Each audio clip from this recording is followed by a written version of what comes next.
Hey, geographers, coming to you live on Halloween on this heat wave. It's in the 80s here. I should be outside for this video, but I need to charge this computer.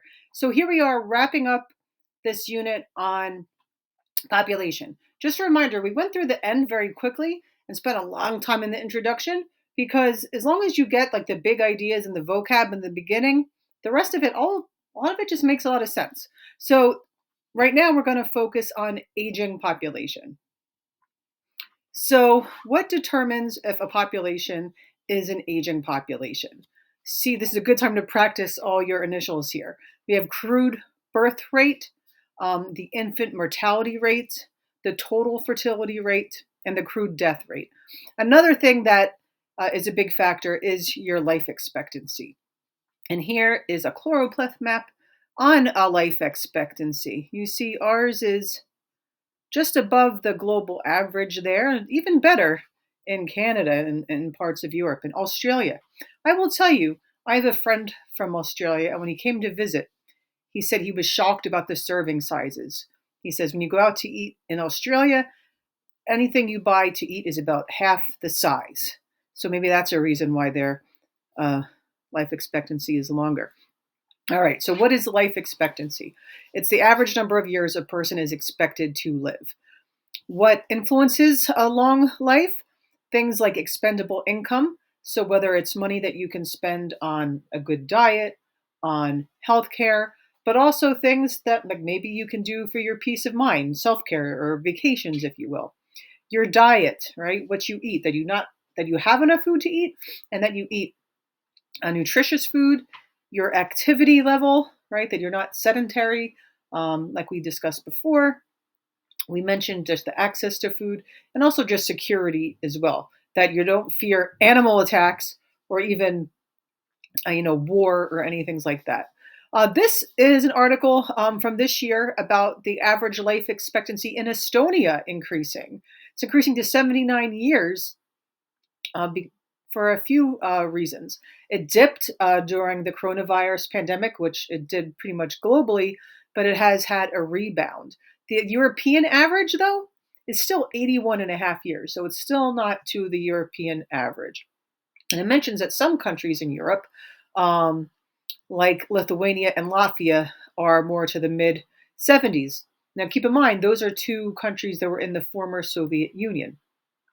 Finland, it mentions, has a higher life expectancy of almost 82 years. And remember, we mentioned Liechtenstein this week. Liechtenstein, Switzerland, and Spain, it's actually over 84 years. So just keep some of those things in mind. Now, what factors could make a low life expectancy, right? Like, this is a lot of common sense if you think about it. If there's a lot of addictive behaviors in that country, whether it's tobacco, alcohol, drugs, if they have poor diets, whether it's not just access to food, or just like we said, even in the United States, in food deserts, if the only food you have access, easy access, and affordable access to is junk food or fast food, right? Maybe there are dangerous jobs in that area. A lot of people are working in like dangerous construction things or just dangerous conditions, wars going on. Psychological stress, whether that increases the suicide rate or just your psychological stress, could put stress on your heart and your overall health. Mind and body are connected, right? So, this is an article about Afghanistan. Now, Afghanistan, the average life expectancy is only about 64 years. Think about what's been going on there for a long time with war. And they said how it's actually been decreasing over just the past few years. What happened just a few years ago? The US and others pulled out of Afghanistan, and the Taliban has regained power. So, correlation is with those changes is unfortunately the life expectancy is decreasing for people living there again. All right. So now we're going to talk about the consequences of an aging population. We haven't really used this yet. In the world of human geography, there's an acronym that you like to use a lot, ESPN. All right, so that's an easy one to remember. And it just deals with economics, social, political, and the N is sort of cheating. The N is in environment. All right, so if it works for you, it works. If you want to make a different word go for it. So let's talk about economics first. The dependency ratio. So economically, what are the economic tolls if people are dependent on you? So if you have people under 15, even though trust me, my daughter who's 17 is definitely economic dependently on me, or over 65. So maybe you have like parents that you need to help out and stuff. So that could put a strain on what you would call the sandwich generation, right? The generation in between. If you're like literally taking care of both. As people are older, you could have a shrinking tax or worker base, right? Less people paying taxes, less people working and all that sort of stuff. Increased funding for needs and services that happen is whether it's whatever the aging population would need, and also a market for goods and services. So if you watch certain programs, and you might notice that there's advertisements for elderly people, whether it's walk-in bathtubs, adult diapers, different. Hey, cat, come down here. All sorts of things. Also, if they need to spend more money for people in the aging population, are they more likely to cut other programs? Right? Keep in mind the aging population is often a population, especially in the United States, that votes. Right now, the S is social. So think of social consequences of aging population.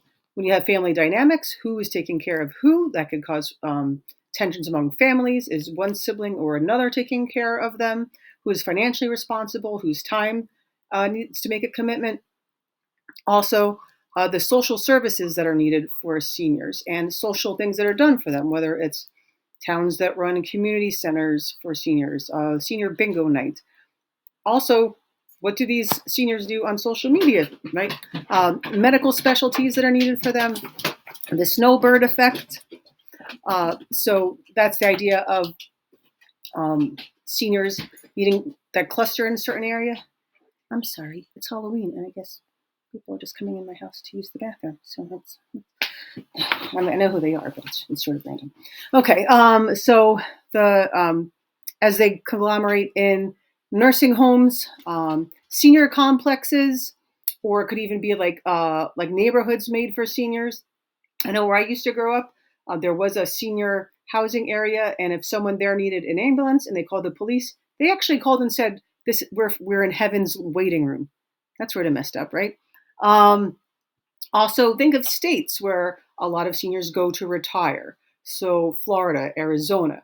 There could be even countries like that. So how that's going to influence things there. I'm sorry, this had me so distracted. I either have kids snapping or people just running up my stairs to use my bathroom.